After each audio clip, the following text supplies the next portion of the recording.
Eh, Muy buenos días a todos. Sean bienvenidos a este taller número 4 que presenta ciencia, que ofrece Ciencia del Sur. Como ustedes saben, estos talleres, ¿verdad? Está destinado para gente que se está iniciando en la investigación y también para personas ya que están dentro de la investigación, que quieren saber más o tener más información de cómo escribir un artículo científico, de qué detalles y qué cosas a considerar, y teniendo en cuenta gente que explica todos los, digamos, las cosas que tuvieron que lidiar a lo largo de escribir un artículo científico y estar envuelto en la investigación. Entonces, vamos a comenzar hoy el tercer taller, que es sobre, digamos, vamos a hablar con Alejandra Recalde, que ella es la investigadora que es bioquímica y bioquímica clínica por la Universidad Nacional de Asunción. Ella es doctora en biotecnología molecular por la Universidad de Chile. Se desempeña como investigadora postdoctoral de la Universidad de Friburgo en Alemania y trabaja con microorganismos extermófilos y desarrollando herramientas de edición genética como la de CRISPR. Ella también es divulgadora y columnista de bioquímica y biotecnología de Ciencia del Sur y es creadora del blog Quiero Ser Científico. Eh, Ella se va a estar encargando del taller de Ciencias Químicas, Bioquímica y Biotecnología. Muy buenos días, Alejandra. Hola Fabiola, ¿cómo estás? Muchas gracias por invitarme a dar este taller y buenos días a todos Gracias. también. Gracias a vos por aceptar. Sabemos que en Alemania deben ser más o menos como las 3 de la tarde, si no me equivoco. Así que, bueno, sean todos bienvenidos y hablamos con Alejandra de que las preguntas pueden dejarlas en el chat y yo las voy a ir leyendo a medida que las vayan haciendo, y le voy a interrumpir, así se puede responder al mismo tiempo. Y otra cosa que les pido es que si pueden mantener apagados sus micrófonos, cerrados sus micrófonos, así no hay ninguna interferencia con el audio y, y se puede desarrollar sin ningún problema el taller.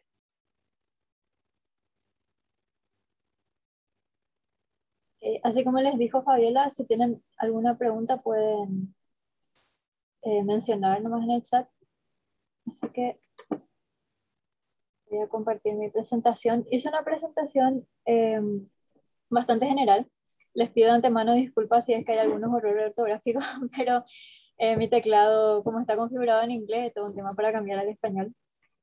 Y bueno, les voy a explicar un poco cómo escribí artículos científicos, pero claro, desde mi experiencia, cómo fueron los procesos y creo que uno en verdad cada vez que va escribiendo un artículo va aprendiendo cosas y también cuando va colaborando con otras personas que de repente cuentan de herramientas que uno no conoce, ¿verdad? Y que hoy en día hay muchísimo. Bueno, generalmente un artículo científico se articula de esta manera.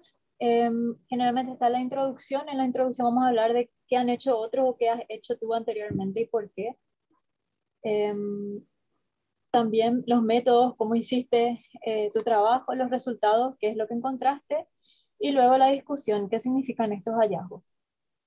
En algunos papers, o sea, en algunas revistas piden, por ejemplo, que los resultados y las discusiones sean en conjunto y en otras no. En otras, por ejemplo, la discusión y la conclusión van de la mano. Sin embargo, cuando nosotros vamos a escribir un artículo, el orden es completamente diferente a esto. La forma en la que se recomienda organizar un manuscrito, también la forma en la que yo trabajo generalmente es, lo primero que hacemos es preparar las figuras y las tablas. O sea, ¿qué es lo que nosotros vamos a presentar? Luego vamos a la parte de métodos, cómo es que hicimos esos estudios. La parte de métodos es un poco fácil de escribir. Luego escribimos los resultados, la discusión, la conclusión, la intro, el resumen, el título finalmente y elegimos las palabras claves. Esto ya sería como la última parte. Escribimos los agradecimientos y por último revisamos las referencias. Cuando uno sube un artículo científico a una revista, generalmente también piden escribir un cover letter que vamos a hablar más adelante, pero es una carta donde uno más o menos explica de qué se trata el artículo y por qué cree que es importante.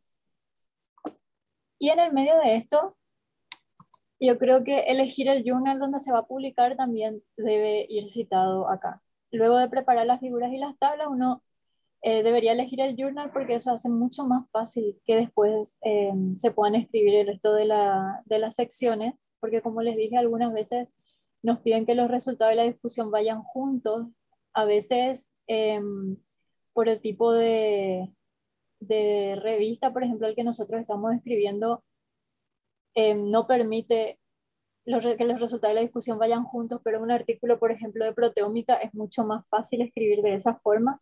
Entonces, muchas veces la elección del journal va a influir también en cómo escribimos y la forma en la que nosotros queremos escribir también influye en qué journal vamos a elegir. Entonces, lo primero es preparar las figuras y las tablas. También en ese momento se decide que va a ir como material suplementario. Y esto de preparar las figuras y las tablas puede ser incluso previo a tener los resultados.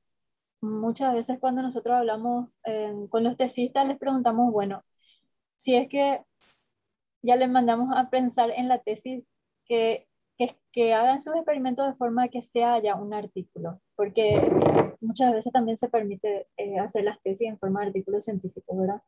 Entonces le decimos, si vos fuese a publicar esto, ¿qué experimentos harías? ¿Por qué? Y le pedimos que nos arme eso en un PowerPoint. Y eso facilita mucho a la hora de hacer los experimentos. Sé que hay otros grupos que prefieren, por ejemplo, investigar sobre el tema, hacerse preguntas y luego decidir qué es lo que va a ir como figura y tabla, así que eso depende de la forma de trabajar también inherente de cada grupo. Entonces, cuando hablamos de figuras y tablas, tenemos que hablar también de errores a la hora de escribir, cuando vamos a empezar a escribir un artículo, y uno de los errores más comunes es no tener clara qué historia o qué mensaje nosotros queremos transmitir. Eso es algo que desde el comienzo nosotros debemos saber cuando ya tenemos la idea de lo que va a ser nuestro artículo, tengamos o no los resultados, y si tenemos los resultados con más razón, qué es lo que nosotros queremos transmitir con este artículo. ¿Va a ser un artículo descriptivo de algún tipo de resultado o va a ser un artículo que va más en detalle sobre mecanismos moleculares, por ejemplo? Y gracias a eso las figuras y las tablas son más fáciles de elegir. Muchas veces, como queremos mostrar todos los resultados que tenemos en el laboratorio, incorporamos figuras e información que en realidad no aportan mucho al artículo o que es redundante. Por ejemplo, tenemos dos figuras que podrían mostrar, que con una ya se muestra la conclusión que nosotros queremos transmitir o la correlación que ya queremos mostrar. Entonces no es necesario poner la segunda o se puede utilizar como si fuese figura suplementaria también. Otro de los errores es no guardar buena documentación. La buena práctica empieza desde el cuaderno de laboratorio. Muchas veces pasa que nosotros no anotamos, por ejemplo, qué equipo usamos, especialmente si hacemos una colaboración o vamos a otro laboratorio a usar equipos. Y eso puede después acarrear dificultades al momento de escribir. Y por supuesto también documentar bien las fotografías, porque pasa mucho que, por ejemplo, nos concentramos tanto en el artículo que no guardamos las otras fotografías que no fueron incluidas en el artículo y que muchas veces se necesitan como figura suplementaria.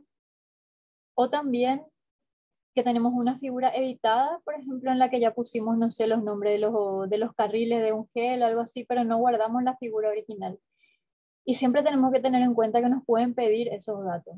También las lecturas por ejemplo, de los genes, el documento que te da el lector de placas al final, también es importante que guardemos porque toda esa documentación, si bien es posible que no nos pidan al final, porque nosotros ya generamos el gráfico a partir de eso, hicimos una tabla que resume todos esos datos, debemos tener siempre a mano.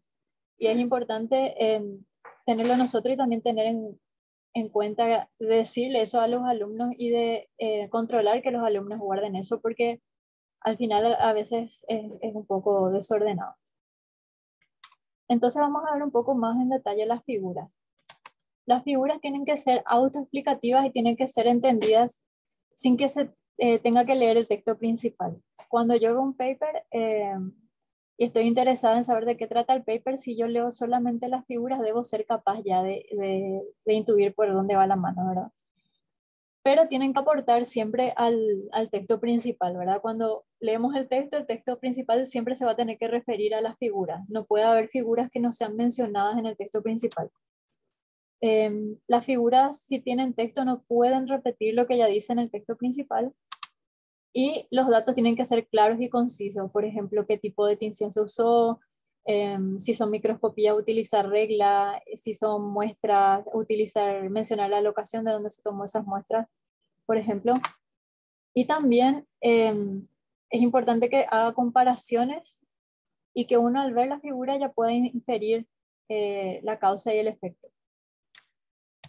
También muy importante que se deben evitar las ediciones exageradas, especialmente en las microscopías. Muchas veces alteramos las imágenes para crear mayor contraste, pero tenemos que tratar que la edición que hacemos a una foto se haga a varias, no solamente a una de ellas, porque eso puede causar que se malinterprete un dato o puede claramente indicar que nosotros estamos tratando de que el lector interprete los datos de cierta manera. A veces algunos científicos quieren como mostrar que la teoría que ellos tienen es la correcta, digamos, y entonces le ponemos un poco más de contraste y se nota un poco más de la inferencia que ellos están haciendo, pero eso no es correcto. Y finalmente, cuando trabajamos con figuras, hay que guardar en TIFF y en 300 dpi como mínimo. Generalmente ese es el formato que piden las revistas. Les voy a mostrar.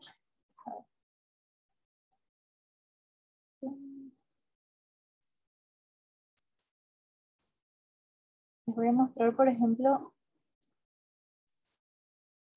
este es un paper que nosotros habíamos publicado el año pasado y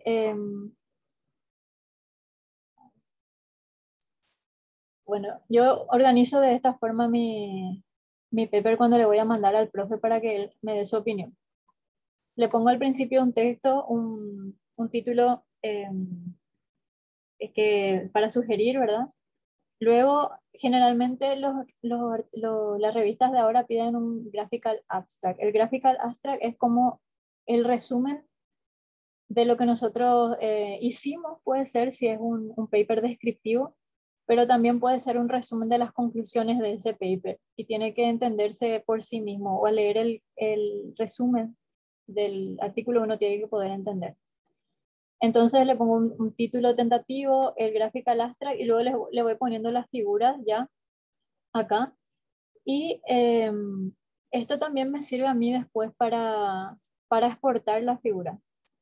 En PowerPoint, por ejemplo, yo estas figuras las hice en GraphPad, las de estadística, ¿verdad? Siempre también tener en cuenta que tienen que tener, cuando hacemos gráficos de barras o gráficos comparativos, siempre tienen que tener una estadística encima y tiene que mencionarse generalmente en los métodos, pero también en el pie de la figura, qué tipo de estadística se usó, qué significa cada símbolo, ¿verdad? Bueno, hice en GraphPad, pero luego para hacer la figura final, si ven, esto yo puedo mover. Y generalmente lo que yo hago es de acá tomar la figura y exportar. Guardar como figura. Y acá cuando yo elijo el tipo de figura, el de TIFF, yo ya tengo configurado el PowerPoint para que me exporte a 300 dpi. ¿Sí? Eso se puede configurar, pueden googlear cómo se configura. Entonces, desde PowerPoint para alguna gente es más fácil hacer la figura. ¿Sí?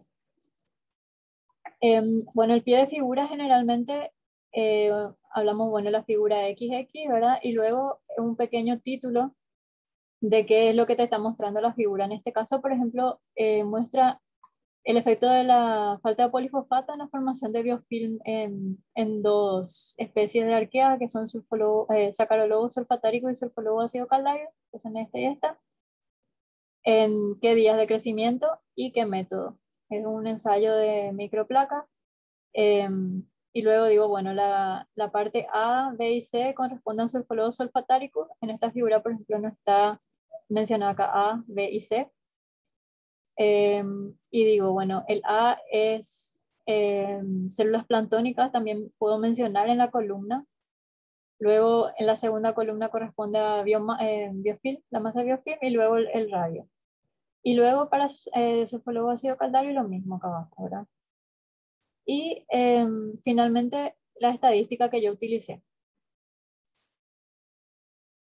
Esto es lo mismo en las figuras de microscopía, por ejemplo, es muy importante que nosotros pongamos las reglas, las medidas para tener una idea de las dimensiones, porque si yo pongo estas dos imágenes, por ejemplo, no puedo saber si es que de verdad hay una diferencia en el grosor, eso es lo que muestra esta imagen, una diferencia en el grosor de la biopelícula, o si simplemente la perspectiva con la que yo le puse. Entonces, en las imágenes de microscopía es muy importante utilizar la regla, poner la medida de referencia en cada una, y si es que no se menciona la medida de referencia acá, mencionar en el texto. ¿Sí? Acá puse aparte el texto porque ya no me entraba en ese slide.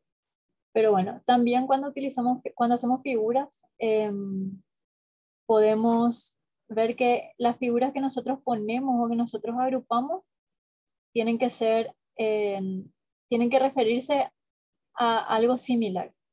En este caso, por ejemplo, es una figura que habla de un ensayo de adherencia a una superficie. Entonces nosotros colocamos, por un lado, la estadística de esto, ¿verdad? Los gráficos de barra, pero también colocamos una imagen representativa de las microscopías, de cómo se veía en el microscopio cuando nosotros contamos, y esos conteos de células finalmente se tradujo a este gráfico. Y también es bueno, como siempre, utilizar en los gráficos flechas para señalar, especialmente en las microscopías, para señalar qué es lo que nosotros queremos mostrar al lector, ¿sí? En este caso, por ejemplo, dice, bueno, como les mencioné, la escala de negra se refiere a 500 nanómetros en cada imagen.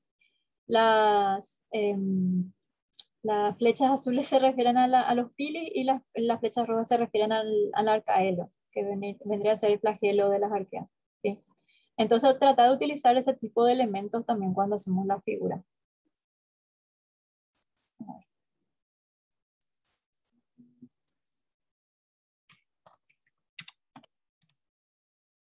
Esto es lo mismo que le había mostrado. Este es un ensayo, en el mismo paper, un ensayo de motilidad. Hicimos el gráfico de columna, tiene su estadística que fue por ANOVA, que significa cada asterístico, asterisco la simbología.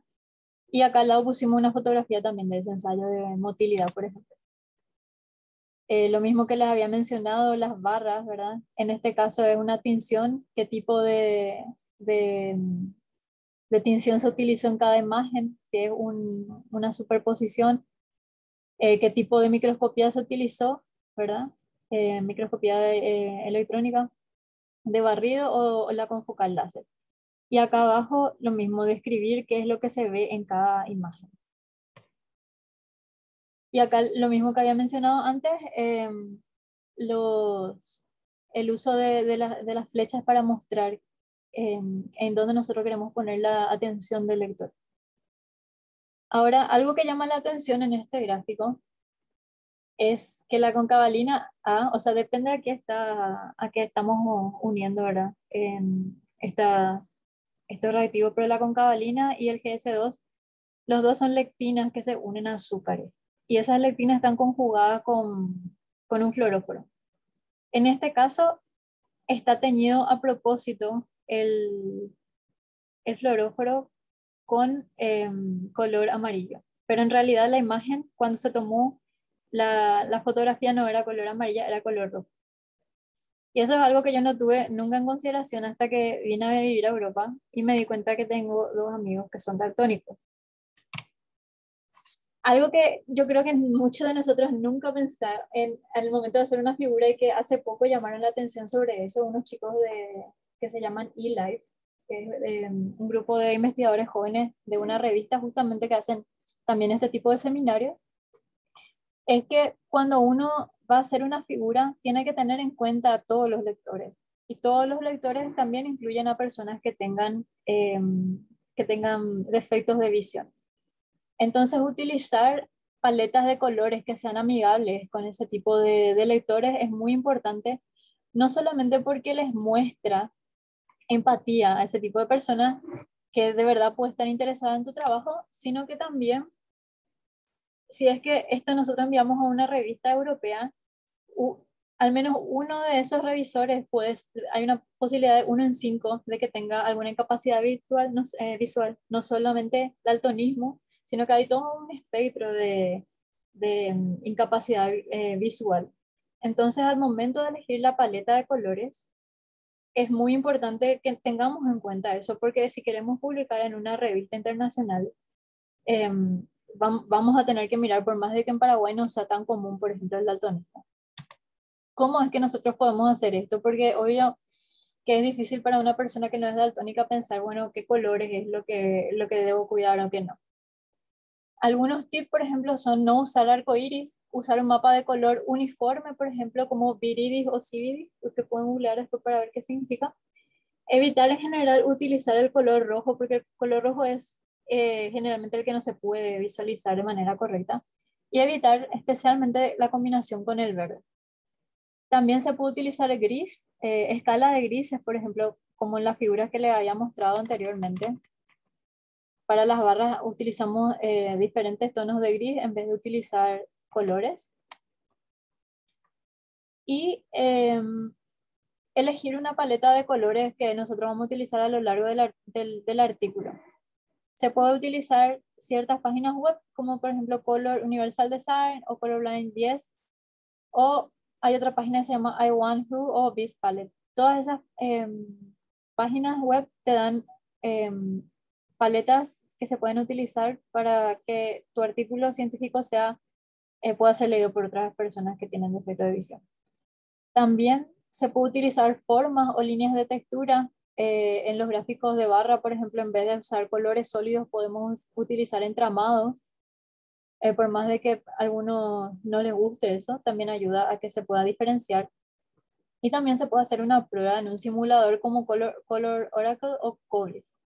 Para que se den un ejemplo, este es un gráfico que está en Color Oracle. Si yo utilizo esta paleta de colores para mi gráfico, por más de que se ve hermoso, una persona con incapacidad visual lo que ve es esto. Y como ustedes pueden apreciar, entre este verde y este otro prácticamente no hay diferencia. Y peor entre el azul y el púrpura, porque bueno, estos verdes, digamos, son parecidos, pero entre el azul y el púrpura que no son tan parecidos, como pueden ver, no se puede notar la diferencia que hay entre cada color. Entonces una persona que tiene defecto visual, que es daltónica, no va a poder leer este gráfico. Sin embargo, si utilizamos otra paleta, por ejemplo esta, si una persona que tiene incapacidad visual va a ver de esta forma. Y ahí sí se pueden diferenciar cada uno de los colores de manera correcta. Por eso es que las microscopías hoy en día, por más de que se usen fluoróforos que sean de color rojo, igual se suelen teñir de amarillo para las imágenes. Porque se tiene que tener en cuenta a todos los posibles lectores y a los revisores, como les mencioné. Y bueno, otra cosa importante al momento de tener las figuras, por supuesto, es que además de tener las figuras en el PowerPoint, siempre tener las figuras todas listas en versión TIFF, para que nosotros podamos al momento de subir nuestro paper a la página web, nosotros podamos subir directamente y no tengamos que estar exportando del Word o exportando del programa que hayamos utilizado, ¿verdad?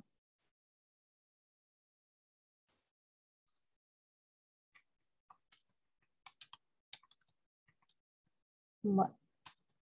Siguiendo con eso, después de organizar en el PowerPoint todas las figuras, decidimos que puede ir como suplementario, que generalmente son las cosas que no son tan importantes, o experimentos que soportan al experimento principal, y tener claro bien qué es la historia que nosotros queremos contar.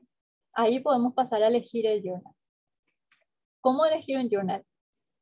El journal generalmente es importante elegir antes de empezar a escribir porque contiene la guía de autores. Y en la guía de autores te explica cómo estructurar el artículo, si la discusión y la conclusión van juntos, en qué orden va cada sección, por ejemplo, y también la bibliografía, qué tipo de citas ellos usan. Y si bien hoy en día es muy fácil organizar la bibliografía con Mendeley o otros gestores bibliográficos, de todas formas facilita mucho saber cómo es que el journal articula eso. Les voy a mostrar, por ejemplo, en esta revista que se llama Microorganismos, que es de esta editorial. Si nosotros vamos acá al menú, generalmente existe una parte que se llama información para el autor, instrucciones para autores. Entonces, al momento de ir ahí, te da un overview de cómo debe verse el manuscrito, o sea, de cómo es la subida del manuscrito. Te dice, ¿verdad? Qué tipo de manuscrito es, ¿verdad? Porque no necesariamente va a ser un artículo de investigación, también puede ser un review o puede ser un reporte de caso. Cómo cómo es el proceso de subir el artículo y qué tipo de formato ellos aceptan. Generalmente el editor de texto que se usa es Microsoft Word, ¿verdad? También se puede utilizar LaTeX y luego cada uno tiene sus instrucciones otra vez de qué es lo que tiene que ir adentro de eso. Por ejemplo, si es que vamos a mandar un artículo en Microsoft Word, en el Word ya se tienen que ir los gráficos y las figuras, los esquemas, ya tienen que ir luego del párrafo o de la primera vez que se cita. También puede ser, por ejemplo, les voy a mostrar nuestro manuscrito, pero lo que nosotros hicimos también es poner al final, no está, no está. Pero generalmente también algunas revistas te piden poner las figuras al final, ya con su leyenda. Y aparte de eso, volver a subir de manera individual en el journal, ¿verdad?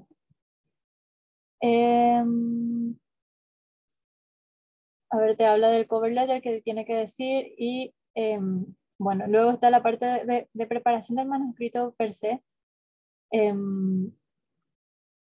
Que la primera parte, el título, el autor, la lista, ¿verdad? Cómo es diferente dependiendo de qué tipo de artículo es, que las abreviaciones también se tienen que citar. Acá, como ven, el Graphic Abstract también tiene un requerimiento mínimo de altura, de ancho y todo eso. Es muy importante, yo creo, empezar a ver antes de empezar a escribir el artículo, porque uno ya puede escribir el artículo de esa manera, entonces. Entonces, también te habla de cómo preparar las figuras, en qué resolución tienen que estar, qué tipo de formatos han aceptado o sugeridos, ¿verdad? Después, cómo hacer con la parte de datos suplementarios. Generalmente en las revistas de biotecnología o de biología hay un repositorio o los datos adicionales, por ejemplo, de los resultados de proteómica o de los resultados de single cell sequencing, se suben a un repositorio, no solamente están o sea, no puede la revista por sí nomás publicar, sino que tiene que estar disponible en un repositorio también. Y también cuando hablamos de artículos que contienen códigos de computadora o software, también hay que mencionar todo eso, ¿verdad? Y bueno, entonces como ven, hay muchas cosas que se tienen que tener en cuenta. También ellos te dicen qué tipo, o sea, los funding, ¿verdad? Que se utilizó, la contribución de cada autor, cómo elegir a alguien, si es que si es que es autor realmente o no. Y en el caso de biotecnología también es importante si es que existen patentes asociadas a ese estudio que se citan. ¿Sí? Entonces, para mí es mucho más fácil desde el principio ver qué es lo que pide la revista, cómo se estructura un artículo en esta revista y empezar a preparar el paper desde ahí. Bueno, y después tenemos que elegir el journal en el que vamos a publicar. Existen varios journals. En esta área, por ejemplo, o digamos, los journals que nosotros más miramos para publicar en mi laboratorio generalmente son los del PEMS, que es de la Federación Europea de Microbiología. Dependiendo del área donde uno se desarrolla, existen diferentes journals que son de la misma editorial. También el Frontier tiene diferentes journals. Dentro del Frontier en Microbiología mismo existen diferentes subsecciones o diferentes secciones que se refieren a cada área de la microbiología de por sí. También hay revistas más especializadas, por ejemplo, si uno hizo, por más de que sea un estudio sobre un microorganismo, si uno hizo una proteómica, puede quizás sea más interesante para un journal of proteomics si es simplemente una proteómica descriptiva de dos condiciones que trata de publicar en otro journal, ¿verdad? También otras revistas, por ejemplo, el que les había mostrado recién del microorganismo, que es el del Multidisciplinary Digital Publishing Institute, y ellos también tienen diferentes revistas, ese mismo instituto, ¿verdad? Obviamente cuando uno empieza, yo creo, a hacer investigación, su sueño es publicar en Nature o en PLOS ONE, pero yo creo que uno tiene que ser realista y siempre tratar de publicar en una buena revista y tener en cuenta también que, por ejemplo, para publicar en PLOS ONE, generalmente los artículos que se publican ahí, porque es una revista mucho más amplia, no es tan especializada como un Microbiology, por ejemplo. Si es que uno va a publicar en esa revista, tiene que tener un artículo que es con resultados muy impactantes y generalmente los que son asociados a estudios que tienen que ver con salud tienen más ese tipo de perfil, digamos, a un artículo que estudie ciencia básica, que de repente, dependiendo de qué es lo que se está descubriendo en ese artículo, qué conclusiones se llegó, puede apuntar a diferentes revistas. Así que uno siempre tiene que pensar en eso. Entonces, aparte de eso, también se puede publicar en números especiales. Por ejemplo, hay congresos que tienen números especiales, que cuando uno presenta un abstract ahí, luego de terminar el congreso te piden que mandes el artículo completo. Un ejemplo de eso es justamente el Journal of Proteomics, que está asociado al Congreso de Proteómica Europea, que si uno lleva un trabajo ahí, generalmente te invitan para el número especial. Entonces, como que dos pájaros en tiro, digamos, uno va a un congreso, pero también tiene como asegurado un artículo. Claramente ese artículo va a volver a pasar por revisiones, pero hay veces que las tarifas a pagar son mucho menores cuando uno publica en un número especial. También hay números especiales en ciertos temas y resulta muy importante como hacer networking y trabajar con personas que estén en la misma área, porque hay veces que un grupo se entera o que un grupo mismo está organizando, por ejemplo, un número especial en cierto tema y ellos te pueden invitar a participar. Y cuando uno escribe artículos, no solamente los artículos de investigación, digamos, sino los artículos, los review, son artículos que generalmente tienen muchas citas. Entonces, cuando uno publica en un número especial también gana visibilidad. Otras cosas que tengo que tener en cuenta es, como les había mencionado, qué tan novedosa en realidad es mi investigación y qué público puede estar interesado. Hay muchas veces que nosotros tenemos resultados, por ejemplo, de estudios, qué sé yo, epidemiológicos, por ejemplo, en el país, y ese tipo de estudios puede ser como que no lleven a un descubrimiento, digamos, impactante, entre comillas, y que no voy a poder publicar en cierto tipo de journal, pero, por ejemplo, sí me sirve para publicar en revistas regionales, ¿verdad?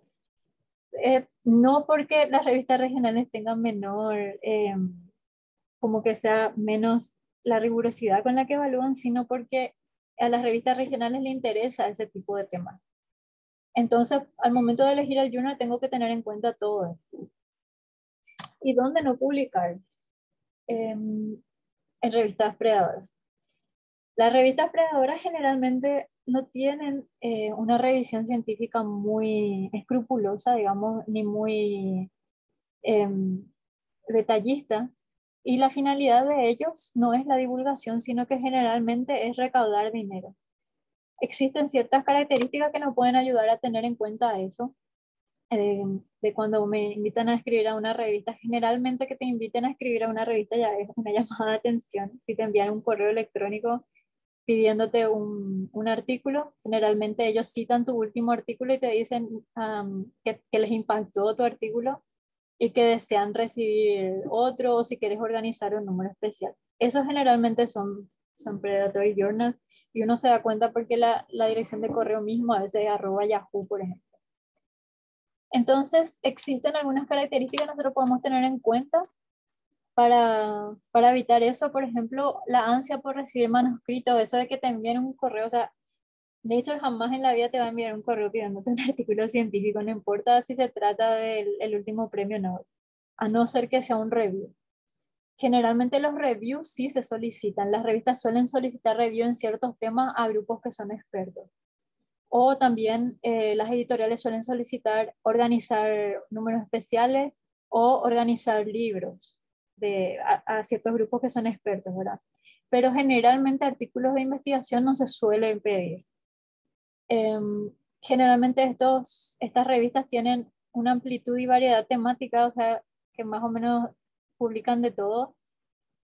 Y los expertos, los procesos que ellos tienen es difícil de comprobar. Difícil de comprobar si es que es real, que va a ir sobre, cómo es que va a ir a evaluación rigurosa, quiénes van a ser los revisores. Y también a veces los correos que ellos envían a la misma página web tienen errores. Este es un artículo que se publicó donde citaban también otras características a tener en cuenta, por ejemplo,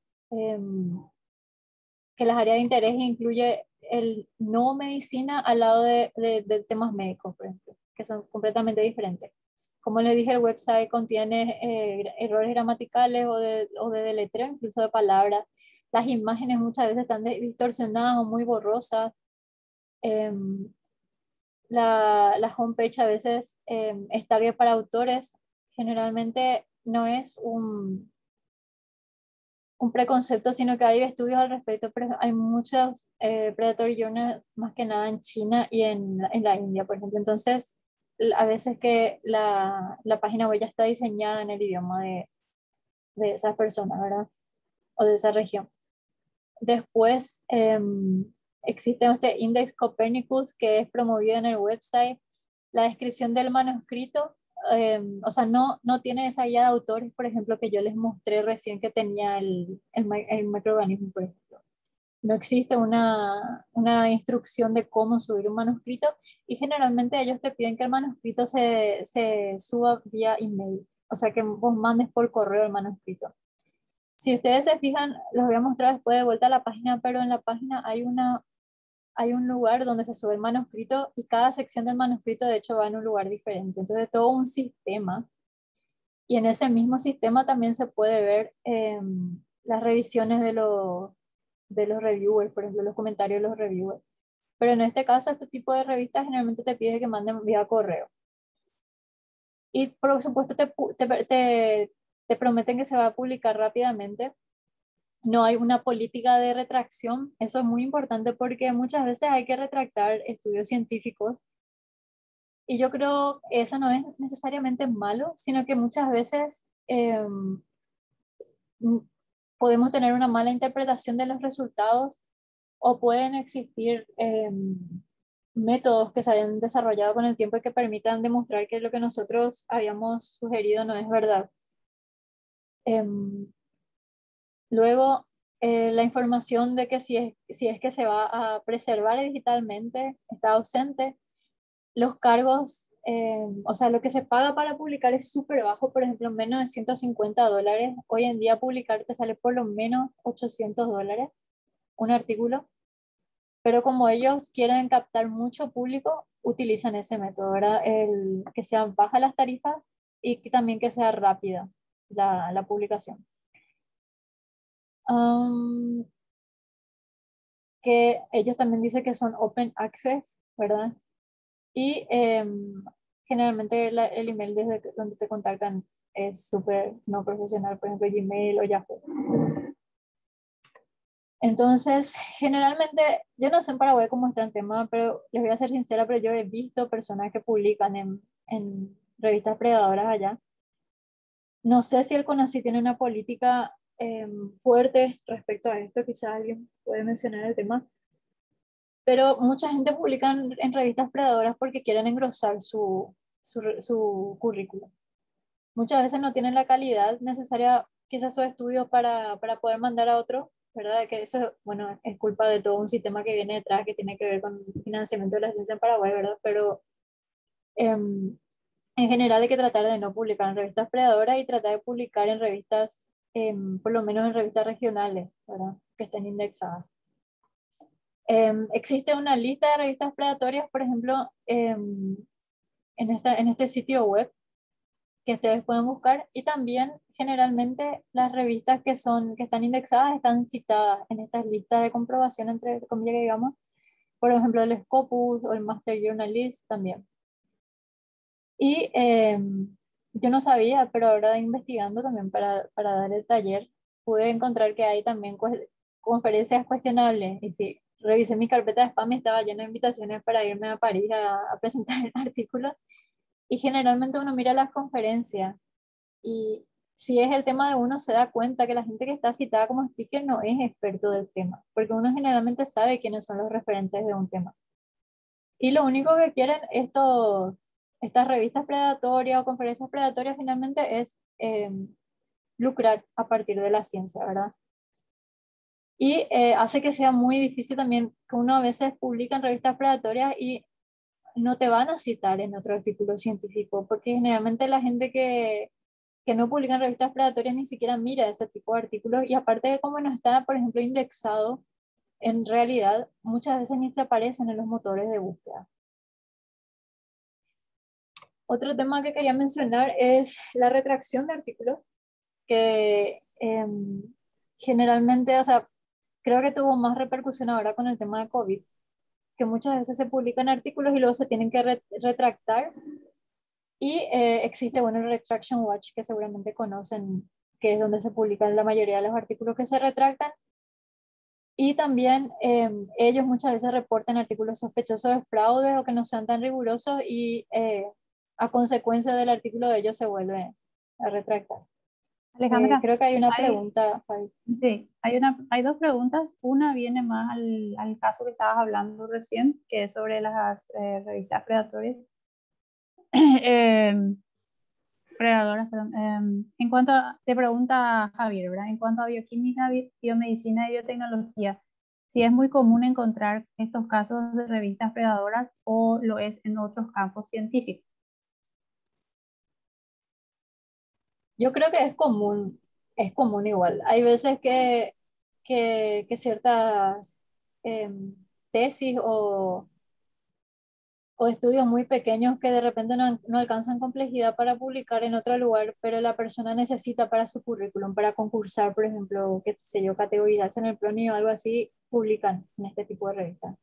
Entonces, en verdad, sí es común. Y aparte hay no sé, hay muchísimas revistas que tienen como dudables, digamos, procesos de revisión. Y sí, no quiero entrar más en detalle porque está generalmente asociado a ciertas regiones.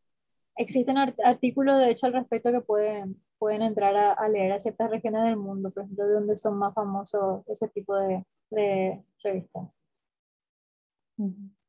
Y después hay otra pregunta que tal vez al final, porque ahora estás en otro tema, ¿verdad? Pero te preguntan Ujú. si podés hablar también de tu experiencia de inicios en la escritura científica, por ejemplo, en la discusión y las conclusiones, que creo yo son la parte más personal, dice Bernard. Tal vez al terminar Ujú. todos estos temas podés tocar un poco sobre eso. Sí, les vamos a mostrar esa parte. Porque estamos siguiendo como el orden de cómo escribir el manuscrito. Eso era por la parte de figuras y tablas y de elegir el journal, que son los primeros pasos, ¿verdad? Ujú. Ahora, a ver, les voy a mostrar cómo se ve, por ejemplo, esta es la página de microorganismos. Entonces, cuando nosotros vamos a subir un paper, generalmente, bueno, mi cuenta ya estaba abierta, pero eh, generalmente uno tiene que tener una cuenta, ¿verdad? Y generalmente estas revistas están asociadas a otros tipos de, de foros o de páginas. Por ejemplo, ORCID, que es una página donde uno puede hacer su perfil y luego si es que tiene artículos científicos donde está citado con diferentes nombres, porque elegir el nombre con el que uno va a ser autor también es todo un tema. Por ejemplo, hay casos en el que la gente se cambia de apellido al casarse. Entonces en el ORCID, por ejemplo, uno puede encontrar todos los papers de cierto autor por más de que esté citado con nombres diferentes en diferentes lugares. Y cuando uno hace login, bueno, y uno va a subir el manuscrito, ya le muestra cómo subir en Word, ¿verdad? Y luego a medida que uno va procediendo van apareciendo las demás secciones para subir las imágenes, para subir cada parte. Entonces no es que uno manda por correo un artículo científico. Eso si alguien te pide que mande por correo algo que te tiene que levantar ya una bandera roja, digamos. ¿Sí? Y generalmente, yo creo que acá ya no me va a mostrar, pero generalmente acá cuando uno muestra el manuscrito te dice a qué journal de este grupo editorial se subió, si pertenece a un número especial, el título y qué estatus está, si está en revisión. Generalmente hay dos partes del proceso de revisión. Uno es cuando el editor dice sí, este artículo corresponde a la revista, por eso es importante que elijamos bien la revista, donde dice sí, esta temática corresponde a la revista, y después de que el editor dice eso es donde recién va a los reviewers, ¿verdad? A los revisores que generalmente son tres, y muchos de las revistas te piden que nombres ya vos, quién te gustaría que revise tu artículo. Y también cuando se subió, ¿verdad? Bueno. En esta, por ejemplo, en la parte de reviewers menú también se puede citar a quien, como les dije, quién te gustaría que revise su artículo. Finalmente, cuando aparecen los comentarios del revisor, no se, no se ve quién es la persona que hizo los comentarios. Y generalmente al final, en ciertas páginas o en ciertos journals, ellos dicen revisado por fulano y mengano. Pero uno cuando está durante el proceso no conoce quién está revisando el paper. Ojalá también no se conociese quién escribió el paper, yo creo que eso haría que sea mucho más neutral, porque es verdad que hoy en día si es que uno pertenece a cierto grupo es más fácil publicar en ciertas revistas. Entonces eso yo creo que es algo que se debería revisar también más en el futuro. Ah. Bueno, entonces vamos a la parte de método. La parte de método, como les dije, está muy asociada a haber hecho bien el cuaderno de experimento ya desde el inicio. Se tiene que describir en los métodos exactamente cómo se hizo los experimentos porque uno tiene que ser capaz de reproducir, o sea, otras personas tienen que poder reproducir esos mismos experimentos en otro lugar. En el caso de biotecnología, por ejemplo, los primers, los plásmidos, las cepas, los medios de cultivo, todo eso se tienen que listar. Si no se listan como tabla dentro del texto principal, tiene que ir por lo menos como figura suplementaria. Y también se tienen que citar los equipos usados y las respectivas configuraciones, ¿verdad? También piden generalmente los reactivos con su fabricante y su origen, que a veces puede ser un poco un dolor de cabeza, especialmente cuando una empresa compra otra. Entonces, yo suelo utilizar esta página que se llama bios.com. Cuando uno entra ahí puede escribir acá qué reactivo utilizó y le aparecen todos los datos del fabricante. Entonces es muy importante eso al momento de escribir los métodos. ¿Sí? Vamos a volver a este manuscrito, por ejemplo. En este manuscrito justamente nos pidieron que citemos con más claridad ciertos elementos. Y en la microscopía, por ejemplo, acá les voy a mostrar. Por ejemplo, utilizamos ciertos discos de Petri, ¿verdad? Especiales, y tenemos que poner el nombre y la marca. Posteriormente los revisores nos pidieron que pongamos el país también, a qué país pertenece la empresa. Entonces uno tiene que tener bien documentado eso y también puede recurrir a este motor de búsqueda que les mencioné. Y por supuesto las configuraciones, por ejemplo en el caso de las microscopías, qué tipo de lente se utilizó y qué tipo cómo es la máquina, por ejemplo, cómo fue el microscopio, la configuración del microscopio. Entonces todo eso tiene uno que tener bien documentado. Y como les digo, esta página es muy útil para eso. Te permite buscar reactivos y también instrumentos. Y finalmente, continuando, después de los métodos, es importante escribir los resultados, la discusión y la conclusión. Dependiendo del tipo de journal con el que estamos tratando, como les dije, puede ser que estas secciones se colapsen en una sola, por ejemplo, los resultados con la discusión o la discusión con la conclusión. Pero si es que uno va a escribir cada sección por separado, tiene que separar también a sí mismo al escribir. Cuando está escribiendo resultados, solamente va a describir los resultados de las figuras y recién en la discusión va a entrar en más detalle de qué significan estos resultados, ¿verdad? Entonces los resultados, como les dije, tienen que hacer referencia a las figuras. Siempre se tienen que citar las figuras en el texto, todas las figuras. Tienen que describir los métodos brevemente y también deben incluir una frase conclusiva, por ejemplo, al final de cada sección, que pueda decirnos cuál es el mensaje que nosotros queremos llevar a partir de este párrafo.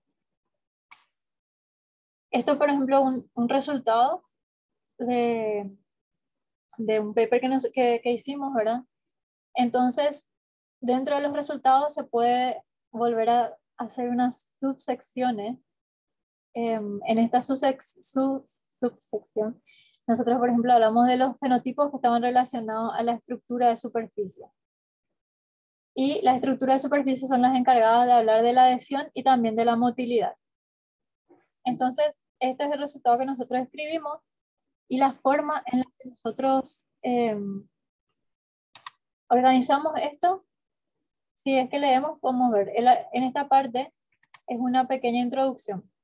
Dice, el arcaelo es la estructura de motilidad, ¿verdad? Que tiene un rol importante también en la adherencia a superficie y que en la otra especie, porque estamos trabajando con dos especies, en la otra especie también hay otro tipo de apéndice que está involucrado en estos procesos. Después, en la siguiente parte, dijimos entonces, bueno, para probar la capacidad de adherencia de estas cepas, nosotros hicimos este ensayo y describí brevemente el método que se utilizó. No en detalle, porque en detalle obviamente está en la sección de materiales y métodos, pero sí que le dé una idea al lector de qué es lo que se hizo, porque hay veces que los autores mencionan un ensayo, y si uno no es del tema o no hace ese tipo de experimentos, no tiene ni idea de cómo se hizo. Entonces, a veces eso dificulta mucho interpretar los resultados.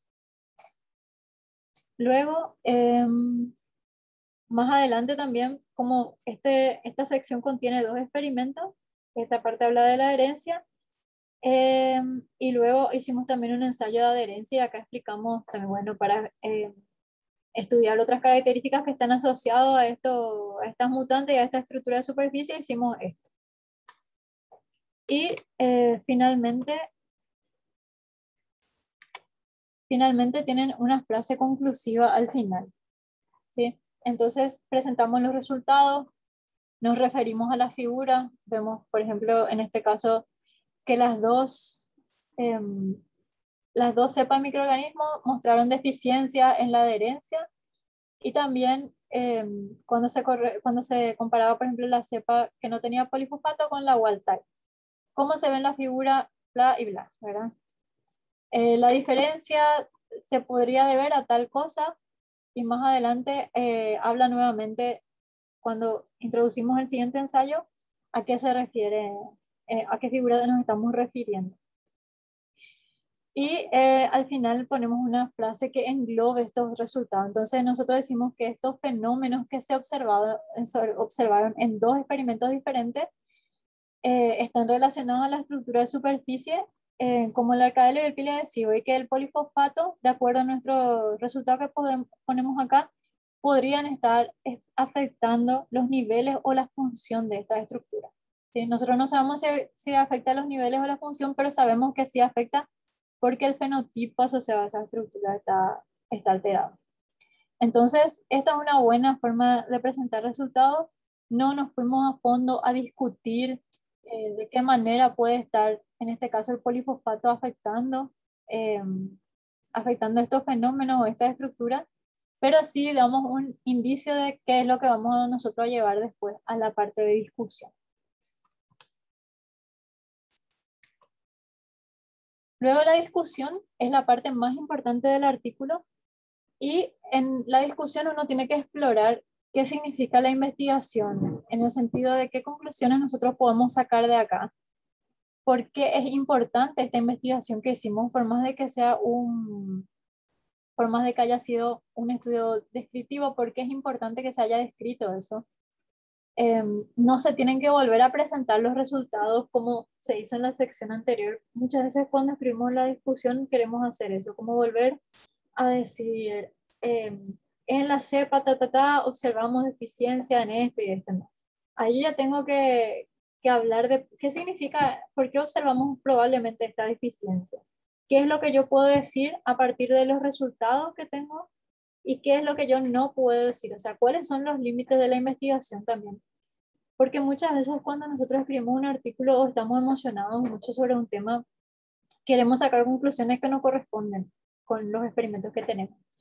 Entonces podemos sugerir ciertas cosas sin irnos mucho de la raya, pero también tenemos que sugerir, por ejemplo, qué tipo de experimentos se pueden hacer para poder comprobar estas cosas que nosotros sugerimos, ¿sí?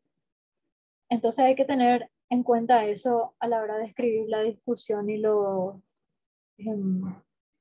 y la conclusión, ¿verdad? Luego, otra parte importante es escribir una buena introducción. Para mí la introducción y la discusión van un poco de la mano porque para los dos uno necesita haber leído mucho. Em,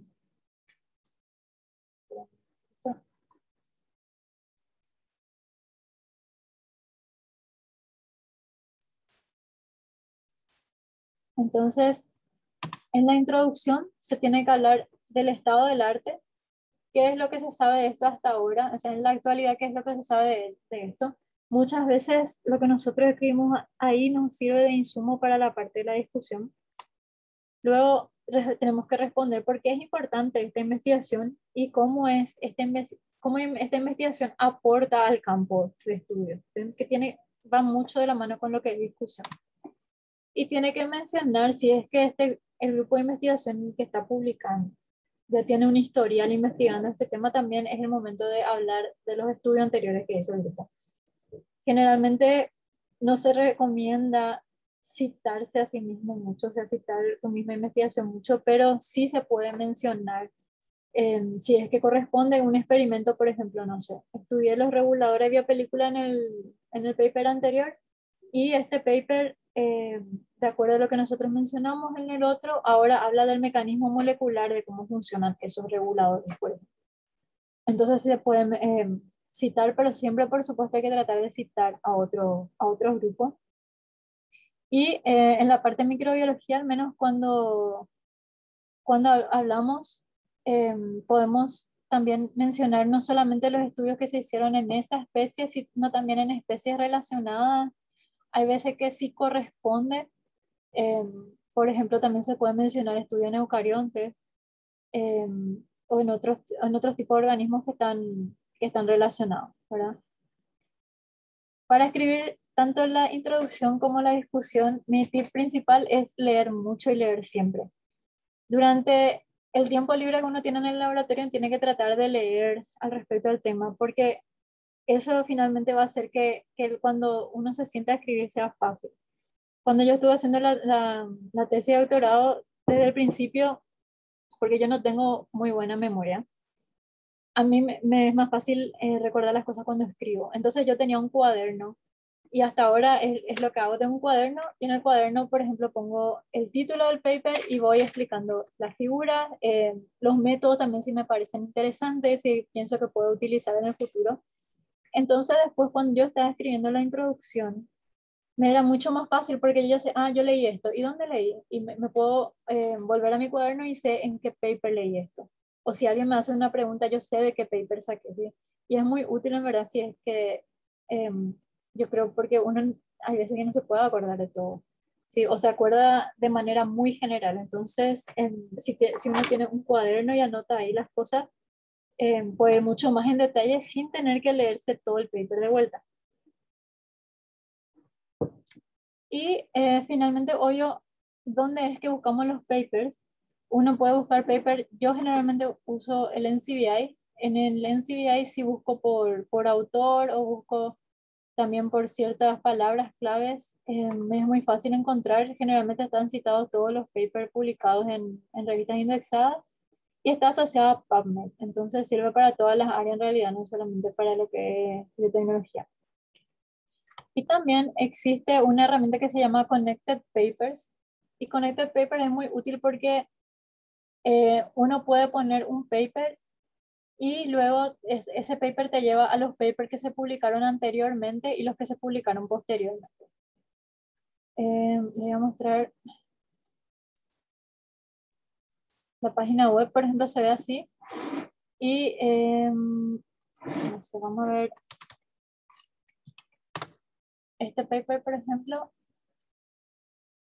Yo puedo tomar acá el DOI del paper y pongo acá y le digo que me construya un gráfico.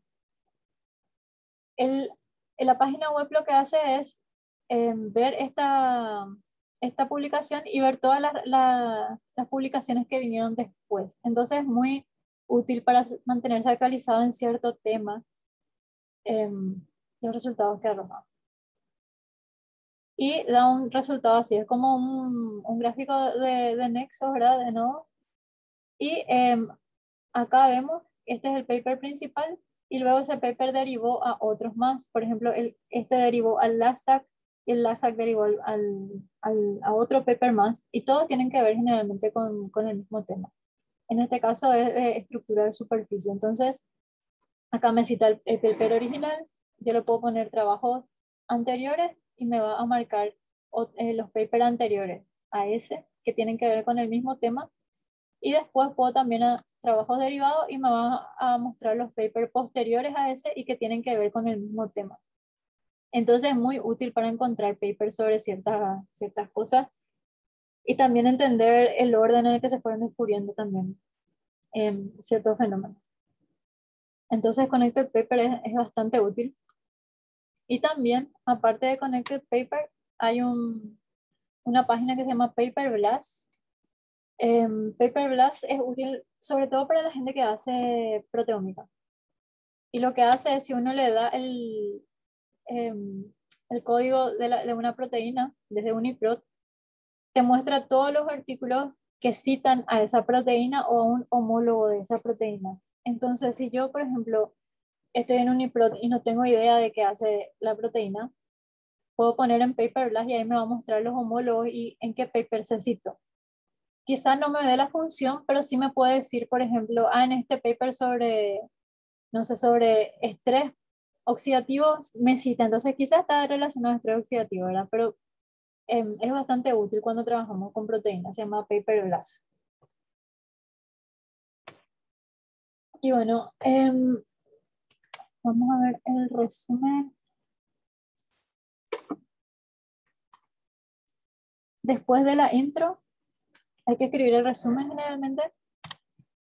Y en el resumen, generalmente lo que se espera es que haya una breve introducción al tema, de manera muy general y muy corta. Hay que evitar detalles que sean innecesarios, que no aporten, digamos, a explicar al lector de qué se trata ese paper. Nosotros podemos irnos más detalle en la introducción.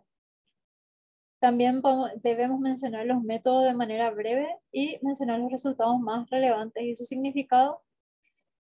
Generalmente en el resumen no se deben hacer citas bibliográficas, o sea, no se tiene que citar, sino que es simplemente un texto plano. Y al final tiene que tener una breve conclusión. En este caso, por ejemplo, este resumen a nosotros nos sugirieron acortar. Dice, bueno, los polifosfatos son polímeros de ortofosfato con residuos de ortofosfato que están unidos por enlace de alta energía, bla, bla, que son importantes en todos los dominios de la vida y funcionan en muchos diferentes procesos, incluyendo la formación de biofilm. Este paper trataba sobre formación de biofilm. Entonces ahí explica qué nexo hay entre polifosfato y biofilm que ya anteriormente se había visto en otros organismos. Para estudiar el efecto del polifosfato en la formación de biofilm en arqueas, utilizamos una cepa que se había hecho anteriormente y una nueva cepa, ¿verdad? Polipemenos también de otra especie. Que fueron usadas. Y acá dice, bueno, estas dos cepas no tienen polifosfato porque sobreexpresan la respectiva enzima PPE. Ambas cepas mostraron una reducción en la formación de biofilm, una motilidad reducida y también poca adherencia a superficie de vidrio. Como se ve o sea, como se vio en microscopía con tinción de DAPI, bueno, aunque el ARLB, que es el gen que codifica para la subunidad del arcaelo, estaba regulado en alta, en ácido Caldarius igual se veía un menor número de arcaelos. O sea, el gen estaba regulado en alta, pero la proteína se veía disminuida en la superficie de la célula. Estos resultados sugieren que el polifosfato puede estar regulando la expresión o sea, que puede estar regulando la expresión y el ensamblado del arcaelo, posiblemente afectando la disponibilidad energética o la fosforilación de proteínas que tienen que ver en este fenómeno. Y esta es la primera evidencia indicando que el polifosfato afecta a la formación de biopelícula y otros procesos. Entonces, como ven, hay una pequeña introducción al principio, luego explica qué métodos se utilizaron y qué es lo que se observó, los resultados, y finalmente decimos por qué es importante este estudio, porque es la primera vez que se estaba estudiando cómo afectaba este polímero a la formación de biopelícula. Viendo este resumen, ustedes, ¿qué por ejemplo creen que es innecesario decir o qué cambiarían? Decir, a ver si se animan, pueden poner en el chat. Y después les voy a mostrar cómo quedó finalmente el resumen.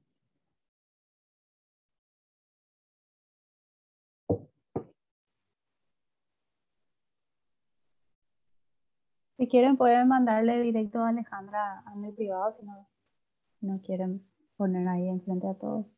Y ella lo va a leer después sin el autor, por si no se animan. Sí, no voy a... bueno, me preguntan si es que todos los dominios de la vida se tienen que mencionar y sí. En este caso, porque nosotros trabajamos con arqueas, generalmente mencionamos, o también mencionamos porque el polifosfato es una molécula de la que no se sabe mucho, y por eso es que mencionamos todos los dominios de la vida, porque tiene diferentes funciones en cada uno de ellos. Y hay veces en arqueas, sobre todo, que son bastante parecidas a las arqueas, a las bacterias, pero muchos procesos corresponden a células eucariota. Entonces, por eso generalmente hacemos la distinción de denominar esto se parece a tal dominio. Y porque como las arqueas están en un punto intermedio, digamos. Por ejemplo, yo menciono acá que esta cepa es polipemeno, entonces no tiene polímero. Y acá también menciono este es polipemeno. Entonces, esta parte que dice estas dos cepas no tienen el polímero porque sobreexpresan su respectiva enzima, bla, bla, bla, yo ya no necesito mencionar. Alarga el texto innecesariamente porque yo puedo mencionar simplemente quizá aclarar que las dos cepas no tienen polifosfato, aunque ya se subentiende por esto, pero no necesitan ellos saber cómo logramos que no tengan polifosfato. Especialmente porque esto ya fue hecho en otro estudio. Estas cepas ya se generaron en otro estudio, entonces no hace falta. Tampoco es relevante para este paper porque el paper no trata de mostrar eso. Y acá, en esta parte, cuando hablamos del arcaelo,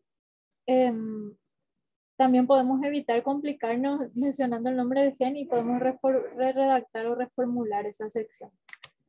Entonces, nosotros lo que hicimos fue eliminar esta parte y luego acá, en vez de poner ARLB en código fuerte arcaelo en subunit, pusimos la unidad, el gen que codifica para la unidad del arcaelo estaba regulado en alta. Porque eso es todo lo que necesita saber el lector, no necesita saber qué gen es. Eso ya vamos a entrar en detalle en el paper, por ejemplo. Y ahí ya se entiende de qué va el paper. ¿Sí?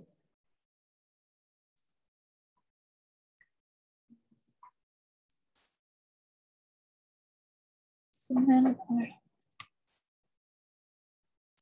Y bueno, después lo que nosotros, después del resumen, generalmente lo que se tiene que ver es el título. El título es bastante importante, elegir un buen título que sea conciso, pero que también describa de qué se trata el artículo. Y luego, dependiendo del título, también elegimos las palabras claves para indexar. Estos son ejemplos de título. El título tiene que predecir el contenido, tiene que ser interesante. Por ejemplo, siempre me río cuando leo este artículo que dice Hot and Sweet. ¿Y de qué trata? De la glicosilación de proteínas en crenorqueas, que las crenorqueotas son organismos que viven a altas temperaturas. Por eso se llama Hot and Sweet el paper. O por ejemplo, este otro artículo. Regeneración cardíaca y crecimiento de tumores. ¿Qué tienen en común? ¿Verdad? Son títulos que te invitan a leer el artículo. No siempre se puede hacer eso. Muchas veces simplemente el título tiene que describir de qué se trata el paper. Por ejemplo, en el que les voy mostrando ahora es el rol del polifosfato en la motilidad de adhesión y la formación de biofilm. ¿Sí? Forma de que se saquen varias conclusiones. Si es que no hay algo muy contundente, no puede ser el título de la publicación. ¿Sí? Entonces tiene que ser un título interesante, tiene que predecir de qué va el paper, tiene que reflejar también el tono del escrito, generalmente de qué tipo de paper es, y también tiene que tener palabras claves que ayuden a encontrar el paper más adelante. Que cuando uno googlea ciertas palabras, por ejemplo, no sé, regeneración cardíaca y crecimiento de tumores, yo pueda encontrar ese paper fácilmente, ¿sí? O sea, porque el paper va de eso. También generalmente los papers pueden, o sea, los títulos pueden contener preguntas, pero generalmente no contienen signos de exclamación. Porque el signo de exclamación es como que denota emociones, ¿sí? Entonces, ese tipo de cosas en la escritura científica se tiene que tratar de evitar, expresar emociones, por más de que uno está súper contento con su descubrimiento, qué sé yo, tiene que evitar y tratar de hacer un artículo que sea neutral y que muestre los resultados, porque finalmente, de todas formas, esto va a revisión. Y la revisión de un artículo científico no se acaba cuando los revisores envían sus comentarios, cuando el artículo es publicado, sino que constantemente cada persona que lee el artículo científico va a estar haciendo una revisión otra vez del artículo científico. Entonces, uno tiene que ser humilde cuando escribe. Cuando vamos a elegir palabras claves, generalmente hay que tratar de evitar las palabras que ya se mencionan en el título y evitar palabras que pertenecen al nombre del journal. Por ejemplo, yo no puedo poner, si voy a publicar en el journal el Soil Biology and Biochemistry, no voy a poner en palabras claves Soil Biology o Biochemistry, ¿sí?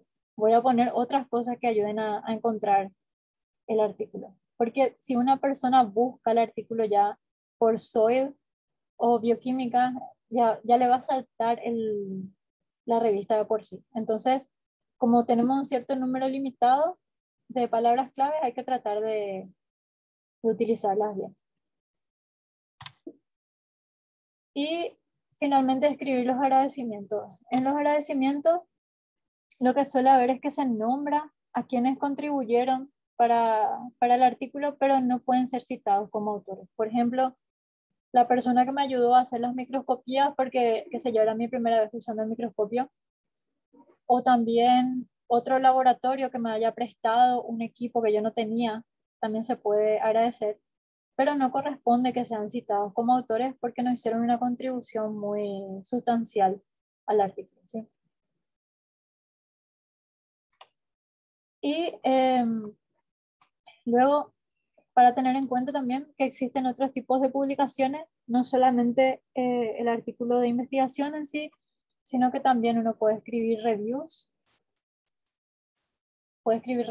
números especiales y capítulos de libro. Uno puede ser, aparte de ser autor, también puede ser editor de este tipo de publicaciones. Nosotros escribimos un review el año pasado con otro grupo de Estados Unidos que nos invitó y es muy enriquecedor porque te ayuda a conectar con personas que están trabajando en la misma área, pero de la cual uno de repente no tiene un contacto cercano más que leer un artículo de ellos, ¿sí? Entonces trabajar en un review, en un número especial con personas de la área, también ayuda a hacer mucho networking. Y otra cosa a tener en cuenta, por supuesto, es que al igual que como ocurre con el arte, mientras más uno consume, más desarrolla criterios, ¿sí? Mientras más, a mí por ejemplo me gusta sacar fotografías, mientras más fotografías yo veo, yo puedo sacar mejores fotografías. Entonces, mientras más uno lee, no solamente aumenta la cantidad de referencia, la cantidad de conocimiento que puede tener para luego escribir un review sobre cierto tema, sino que también se vuelve mejor al escribir, porque evita tener errores que vio en otros papers, ¿sí? Y también, por supuesto, el proceso de publicar mismo es bastante estresante y uno aprende muchísimo, muchísimo ahí.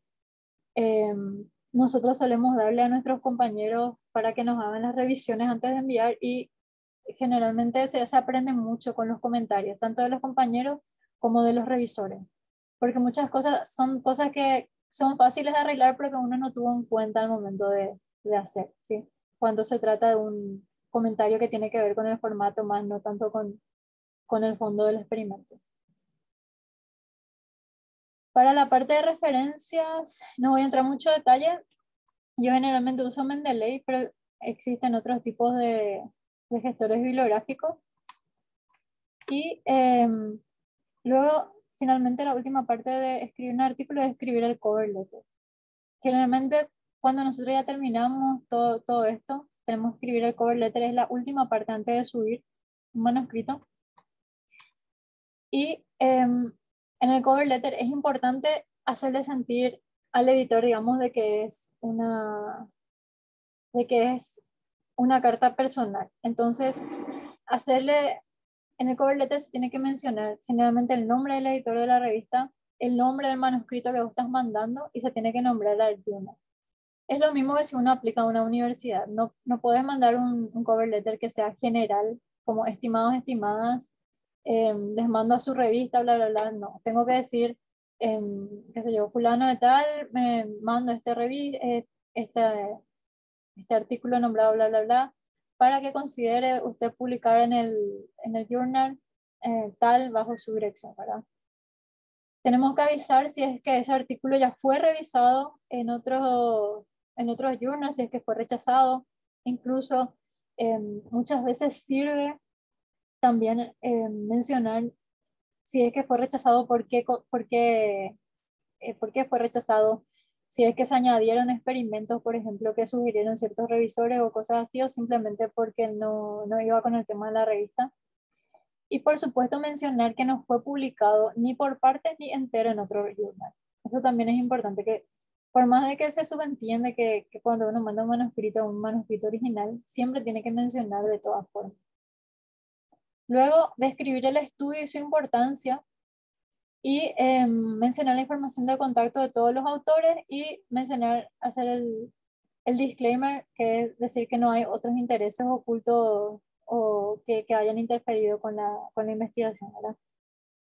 El cover letter es como la carta de presentación del artículo. Generalmente el editor lee el cover letter y ya puede tener una idea de si va a rechazar o no el manuscrito. Es la carta de presentación, ¿sí? Entonces es importante que esté bien escrito. Generalmente es el investigador principal el que escribe el cover letter.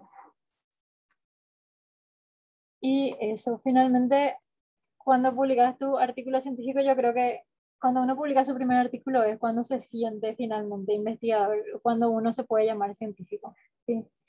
Y es importante el tema de la publicación, no solamente porque uno necesita papers para poder recibir fondos, sino también porque es la forma en la que la ciencia se comunica. Y muchas veces quizás esos papers no van a llegar al público, digamos, qué sé yo, no van a llegar a los pacientes que tuvieron cáncer o no va a llegar incluso a la familia de cada uno, pero es importante ese primer paso de que llegue a la comunidad científica, ¿sí? Entonces tiene que ver mucho también con divulgar.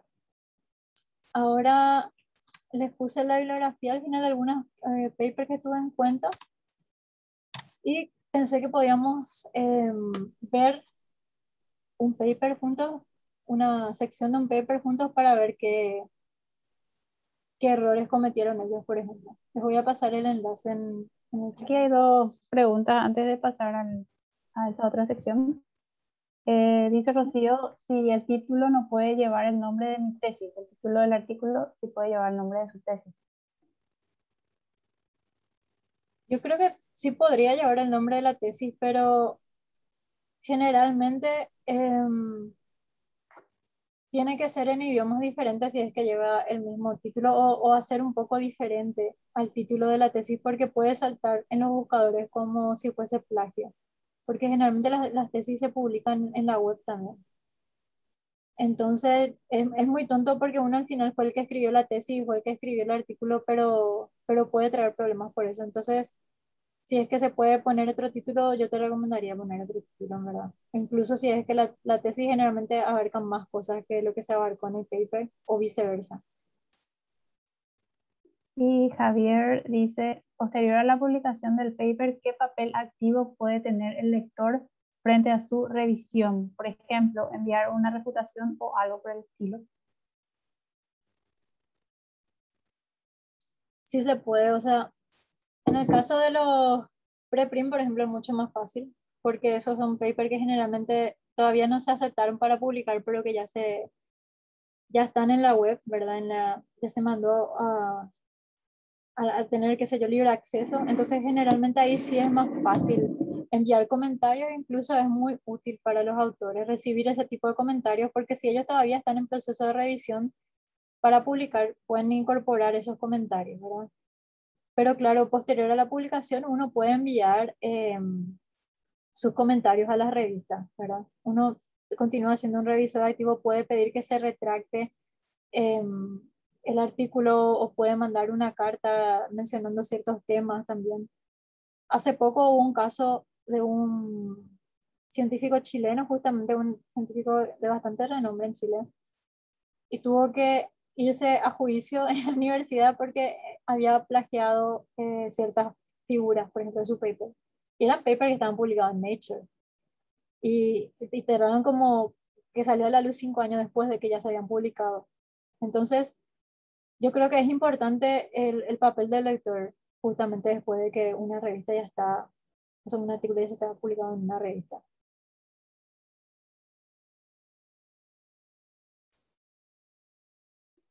Bernardo había preguntado hace rato si podés contar más de tu experiencia en la escritura de discusión y conclusiones, por ejemplo, cuando vos te tocó escribir un artículo, ¿qué experiencia tuviste a la hora de escribir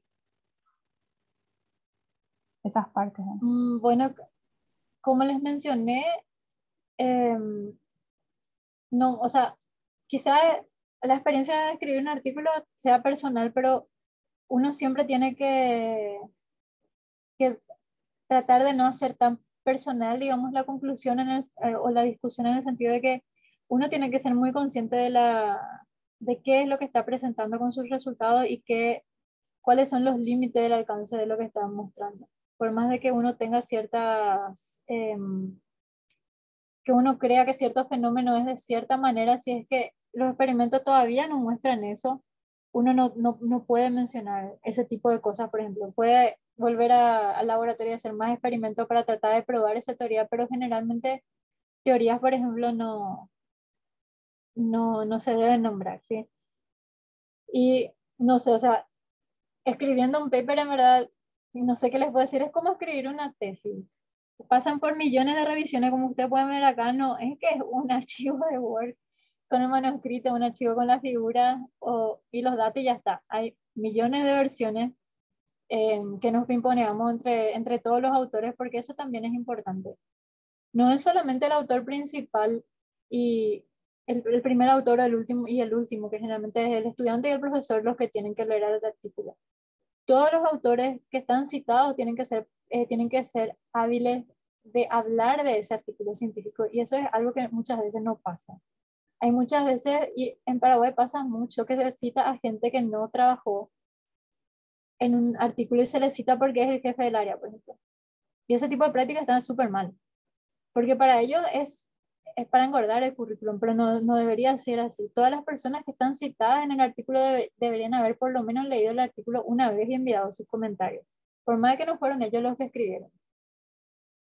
Sí, y eso, después, no sé, les puedo mostrar acá el tema de las correcciones también como es. A ver, cuando hablamos, el manuscrito generalmente se prepara así, en un archivo de Word, con los títulos, las líneas también se nombra cada renglón, y cuando los revisores después mandan sus comentarios, generalmente te dicen en la línea tanto. A ver, esto, por ejemplo, es una respuesta que le dimos, por ejemplo, leyenda 1, y te dice, parte de la leyenda están duplicadas. Por favor, acortar o parafrasear, ¿verdad? Figura 1, mejor eliminar tal y tal y poner en las columnas de tal forma.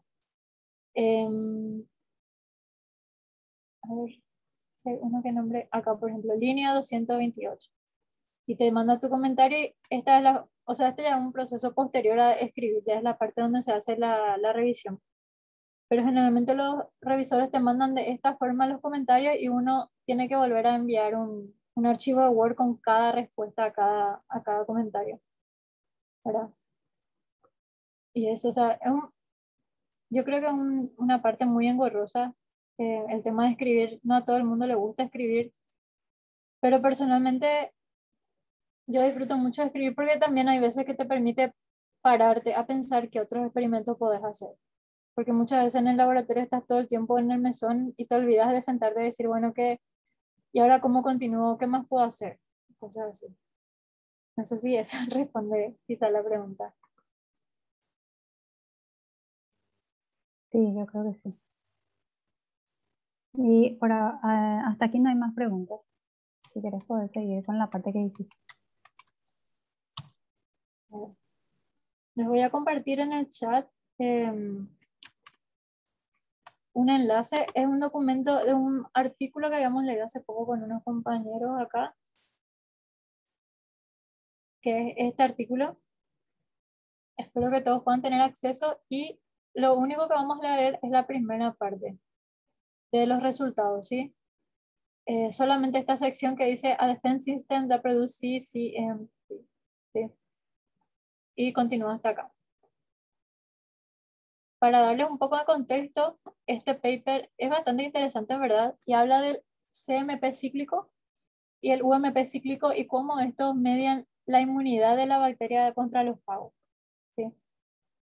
Generalmente, bueno, estas moléculas son segundos mensajeros y no se le da mucha importancia, pero son bastante importantes y regulan bastantes procesos. Entonces, solamente les voy a pedir que leamos los resultados. La primera parte, les voy a dar 10 minutos y tratan de leer como si ustedes fueran a evaluar eh, este paper. Tratan de leer la figura, como les había dicho, la figura por separado, si es que se entienden todas las secciones y si es que todos los experimentos también se entienden por sí mismos. Y luego me pueden dar sus comentarios de qué les parece que se podría cambiar en este paper, ¿sí? Les voy a dar 10 minutos, yo creo, y vemos. Si tienen alguna pregunta, pueden poner en el chat.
dominio transmembrana antes o después.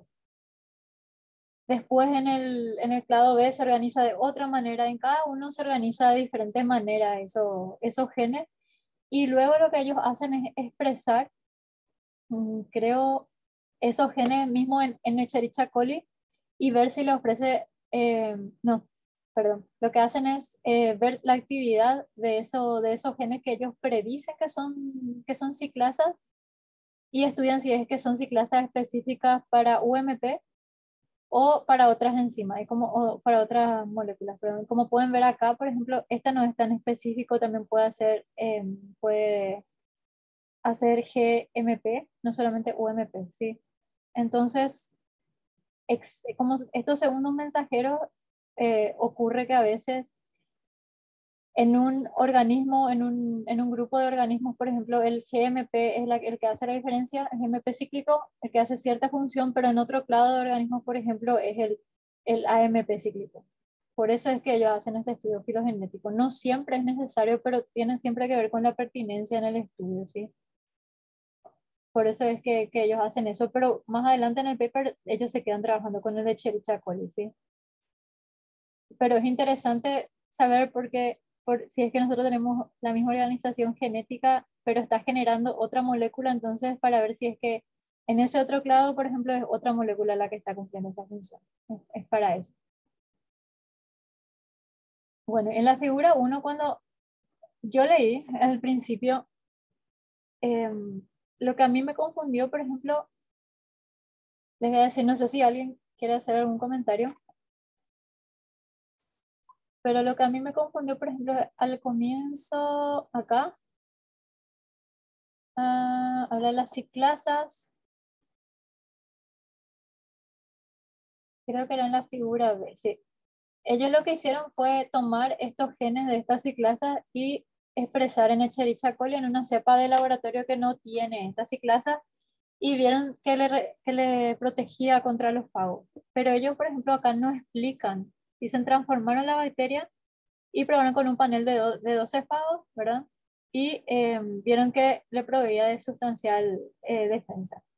Sin embargo, para los otros experimentos, ellos explican cómo hicieron los experimentos, explican que fue una cromatografía líquida, por ejemplo.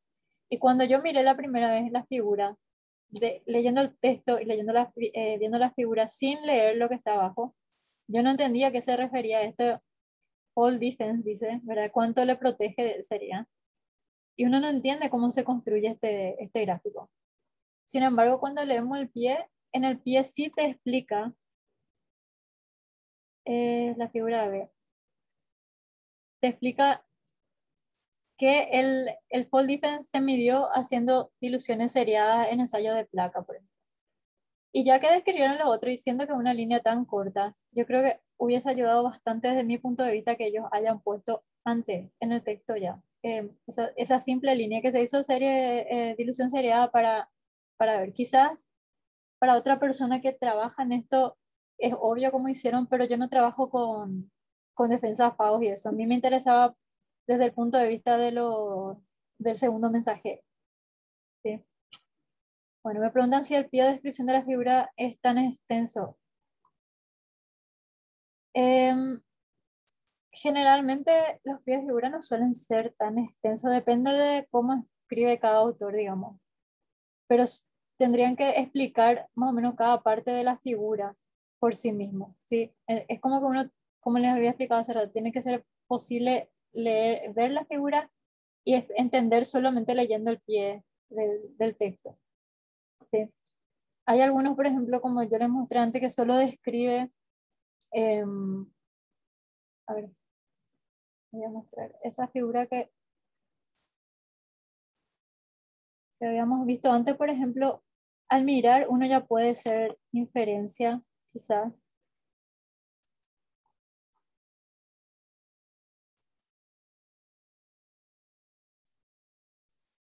Al mirar uno ya puede hacer la inferencia visualmente. Acá lo único que me dice es qué tipo de experimento se hizo, pero yo no entro a detallar conclusiones ni nada, solamente qué tipo de experimento, y yo visualmente ya puedo ver que hay diferencia acá. Sin embargo, yo creo que en esto hicieron un texto bastante descriptivo también. Por ejemplo, esto de cromatografía fina, bla, bla, bla, es bastante largo y son cosas que se repiten también en el texto principal si uno se pone a leer. Pero para mí una de las cosas más confusas que yo creo que tuvo este texto es que ellos no hablan en el texto principal de este Pixar, que le llaman, pero en la figura, por ejemplo, nombran el Pixar, Wild Type Pixar, después te hablan de Pixar, Pixar, Pixar, y vos no sabes de dónde viene esa abreviatura. Hasta que llegas al final del texto y te dice, we therefore name this system Pixar, for Pyramid Class System of Anti-Failure System. Quizá entiendo yo que todo lo que ellos dicen finalmente lleva a la conclusión de nombrar el sistema de esa figura, pero yo hubiese por lo menos vuelto a mencionar esto en alguna parte del pie de la figura. Porque si uno está viendo solamente el pie de la figura o pensando que está haciendo en orden, que está leyendo, es un poco confuso, ¿sí? En verdad no tiene muchos errores esta figura, pero era solamente para mostrarle que uno puede tratar de hacer más claras las cosas. Generalmente puede pedir ayuda a otros compañeros que le lean el paper y vea si ellos entienden. Porque muchas veces como nosotros somos expertos en un tema, nosotros necesitamos menos palabras para entender algo. Pero una persona que no es experta necesita que se le explique un poquito más y uno siempre tiene que ir a explicar ese poquito más, ¿sí?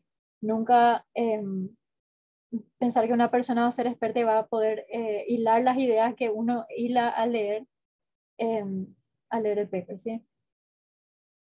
Y bueno, último les muestro, este es el caso que les había hablado, y también es una página donde se hace, que se llama For Better Science, y es una página donde uno puede mandar comentarios sobre ciertos autores, sobre ciertos estudios, y así como el Retraction Watch, ellos también envían comentarios a los autores o envían comentarios directamente a los journals sobre ciertos textos, ¿sí? Y en este habla de Claudio Herr, justamente, que es un investigador bastante renombrado, y explica todos los problemas que tenían las figuras de ellos en detalle. Y debido a esta publicación es que después Claudio Herr tiene que, de hecho, responderle a Nature Communications de vuelta con las figuras originales de los estudios. Y por eso también tiene uno que tener bien documentado todo. En esto, por ejemplo, ellos sacan una conclusión. Creo que en el texto mencionaban que claramente este factor se expresaba menos en una célula que en otra, pero si uno se pone a ver la figura, se expresan exactamente igual. Y también en esta figura, como les había mencionado, la parte de microscopía es bastante delicado hacer edición en la figura. Y en esto, por ejemplo, ellos alzaron muchísimo el valor del canal rojo en esta figura para exagerar, pero también si es que uno mira con más detalle el control, la figura que ellos muestran en el control es una parte de la figura que muestran en la otra, en la mutante. O sea, y estos son errores que uno no puede tener. ¿Cómo vas a mostrar la misma figura, o sea, la misma foto para dos condiciones totalmente diferentes, para dos células diferentes? Y sí, lo que parece un poco diferente el color porque ellos le levantaron el brillo al canal rojo, ¿sí? Pero este tipo de cosas uno tiene que tener bastante cuidado, ¿verdad? Cuando manda un paper. Si tienes suerte, ¿verdad? Los revisores se van a dar cuenta y le van a decir, puede ser un error involuntario, pero en este caso, como era una seguilla de errores, tuvo bastante problema.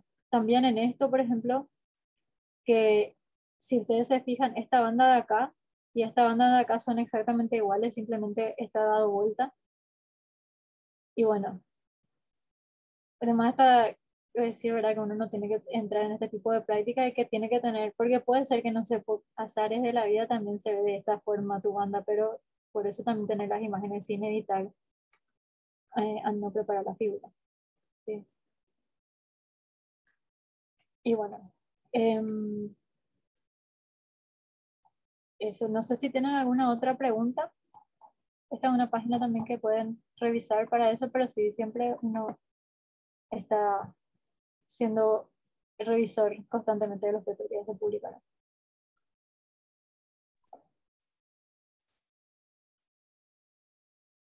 Parece que no hay otra pregunta.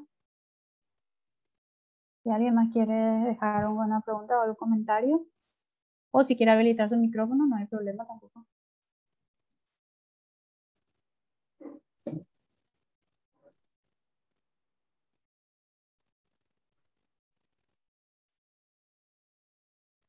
Pronto la experiencia de escribir un artículo científico y en mi propia experiencia de hacer mi tesis de grado y de máster, que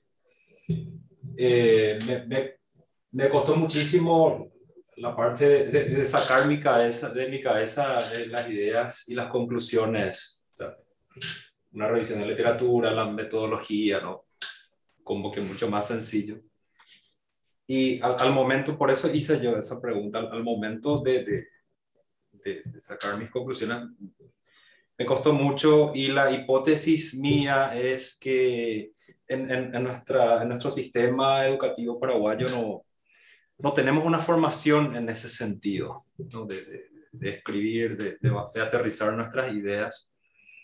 Y por eso le preguntaba a Ale si en sus inicios ella se encontró con esa dificultad y no sé, los demás participantes también capaz puedan comentar algo.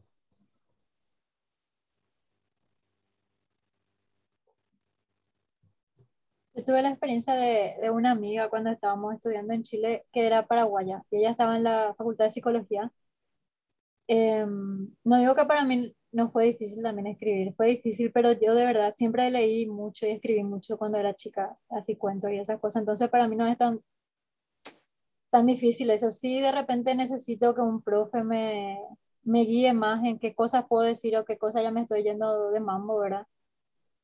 Y también cuando otras personas leen, te dicen, ah, para la discusión podés agregar esto, porque son expertos en otras áreas y de repente se relaciona con lo tuyo y te dice, por ejemplo, en ese paper de biopelículas que le mostré, un compañero me dice, y también puede ser un ciclo fútil, y yo, ¿y qué es ese? Bueno, y puede ser que el polifosfato también está relacionado con el ATP, con la energía, y ahí eh, puede ser que haya toda una regulación diferente, no es solamente la expresión de género, ¿verdad? Y bueno, ahí me puse a buscar más.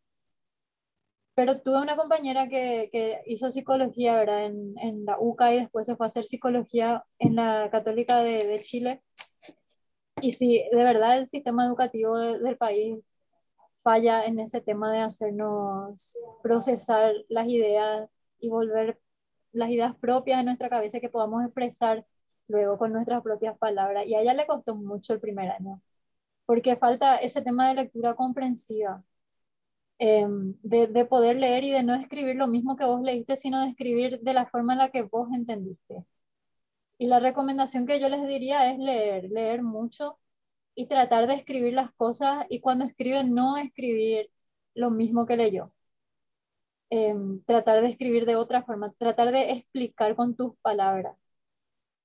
Y siempre también eso es algo para tener en cuenta. Yo creo que los mejores expertos en los temas pueden explicar con palabras simples las cosas complicadas. Y ese tipo de ejercicios, por ejemplo, pueden hacer. También tuvimos un caso, ahora tengo con mi alumno, que estamos escribiendo un paper sobre un método y es un método que ya se desarrolló en otro organismo. Entonces, de repente, como ya leímos el paper del otro organismo, tendemos mucho a querer hacer esos experimentos para mostrar, pero no podemos publicar eso. Entonces, mi jefa nos dijo, no lean más ese paper, olvídense de ese paper y piensen ustedes cómo van a demostrar esto, ¿sí? Para no mostrar lo mismo que otras personas ya mostraron. Entonces, como que olvidarnos de eso y tratar de ahondar en tu propia cabeza y en tus propias ideas de repente, pero es lastimosamente parte del sistema educativo. Por suerte, muchas facultades están leyendo paper ahora, pero como les dije, es que uno tiene que leer y formarse también a sí mismo de repente. Sabrina también concuerda con Bernardo, dice que encuentra la misma dificultad, mucho a pesar de que siempre escribí muy bien relatos o informes profesionales, pero académicamente es otra cosa, otro estilo. Lo del sistema educativo y su falencia coincide totalmente. Yo lo que les puedo comentar de mi parte es que una de las cosas súper importantes es tener al supervisor al lado, ¿verdad? Porque cuando uno comienza, uno no sabe, nadie sabe interpretar paper, nadie nos cree que interpreta, pero no ve las cosas importantes. Y a la hora de escribir tus resultados, por supuesto, uno cree que escribe lo importante, pero para eso está el supervisor, ¿verdad? El supervisor que te va a guiar. Y el supervisor debe ser una persona que está en el área científica, que escribe artículos de manera que les pueda encaminar, ¿verdad? Por eso es importante elegir bien también un supervisor si tienen la posibilidad de hacer eso, ¿verdad? Porque es la forma de aprender. Así, yo creo que Alejandra, así como, bueno, como yo, por más de que de repente a uno le es un poco más fácil escribir, siempre al principio es muy difícil comenzar a hacer esas escrituras científicas, pero con la práctica, a mí personalmente no me gusta, como dijo Alejandra, hay gente que le gusta y gente que no le gusta, ¿verdad? A mí escribir un artículo científico no me gusta. Para mí la peor parte de la investigación para mí es sentarme a escribir un paper. Y esas son opciones, esas son, no sé, preferencias tal vez de la gente que prefiere más bien diseñar un experimento, hacer el experimento en el laboratorio y después a la hora de escribir, que es realmente la parte más difícil, ¿verdad? Uno tiene que demostrar qué es lo que llegó, ¿verdad? Entonces es práctica y tener al supervisor ahí cerca. Como ven Alejandra, ella tiene su alumno, pero ella también tiene un supervisor arriba que le encamina un poquitito, ¿verdad? Olvídense de esto, hagan esto y ahí arrancan de vuelta, ¿verdad? Entonces tiene mucho que ver eso también. También es importante cuando uno está en un tema que el supervisor sea experto en el tema, o que si uno va a empezar a desviarse un poco de ese tema, encontrar a alguien con la que pueda hacer colaboración y lo pueda revisar ella. Por ejemplo, mi supervisora me dijo, mira, si vos querés investigar esto está bien, pero yo no voy a poner mi nombre en el paper porque yo no soy experta en el tema, pero podemos buscar un colaborador que te guíe. ¿Sí? Entonces, eso también es como ser muy responsable también de lo que uno está escribiendo, porque eso va a servir de base para otros experimentos después, para otros estudios. ¿Sí? Y lo del idioma también es bastante difícil, porque nosotros no somos nativos del inglés, entonces es importante también que una persona que lea inglés les pueda corregir el manuscrito, que si es que no saben inglés, escriban en español, por ejemplo, y que otra persona les traduzca, porque el idioma también es muy importante y hay veces que uno no puede expresarse de manera correcta en inglés, entonces es mejor escribir nomás en español y que una persona que sabe te traduzca, porque muchas veces los papers también son rechazados por el problema de idioma.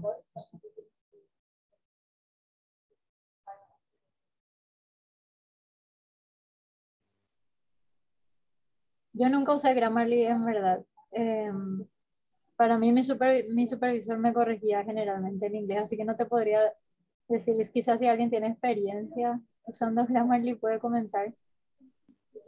Yo creo que hay cosas que uno puede usar el traductor, ¿verdad? Pero hay otras que son bien cosas muy técnicas, cosas que se expresa de una forma en inglés y que en el español se expresa totalmente de otra forma. Entonces ahí viene, ¿verdad? La persona nativa y la persona que no es nativa. Y por eso, de repente, una persona o que es profesor de inglés o que tiene mucho contacto con el inglés o un nativo del inglés, si puede revisar el artículo de ustedes, sería mucho mejor, ¿verdad? A mí me llegó a pasar que me criticaron el artículo por el inglés, pero el revisor no era tampoco nativo. Y en su crítica había errores de inglés. Entonces a uno le da medio rabia eso, ¿verdad? Porque te está criticando a alguien. Pero está bien, o sea, quiere decir que él, como especialista en el área, ve que hay falencias en el idioma y que, bueno, hasta él, que no es nativo, se da cuenta, ¿verdad? Entonces, bueno, cosas que ocurren. Y lo más triste es que dicen, no sé si será cierto, pero a veces por el hecho de que tengamos un apellido latinoamericano, ya directo te mandan, por favor, si puedes mandar revisión de inglés. Porque a veces ni siquiera está mal el inglés, pero igual a mí también me pasó eso en otro artículo y mi supervisor era inglés.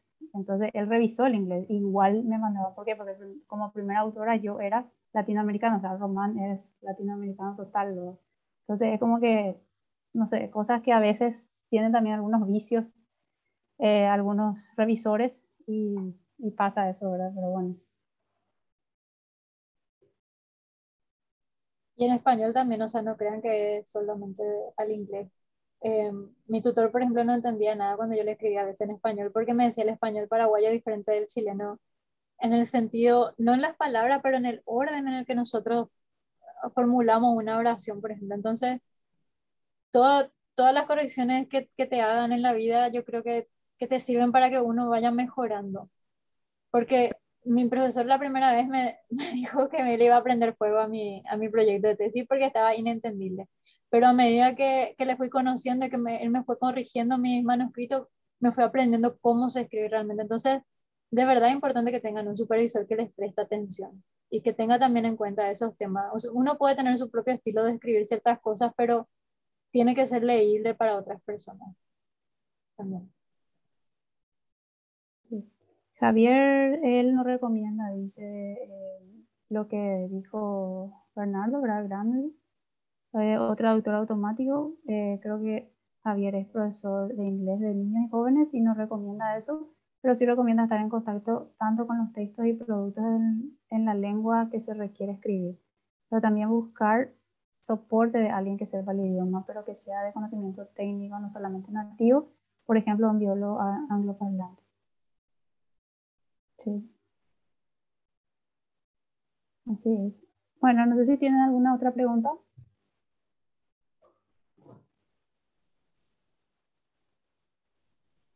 Voy a parar entonces de grabar aquí.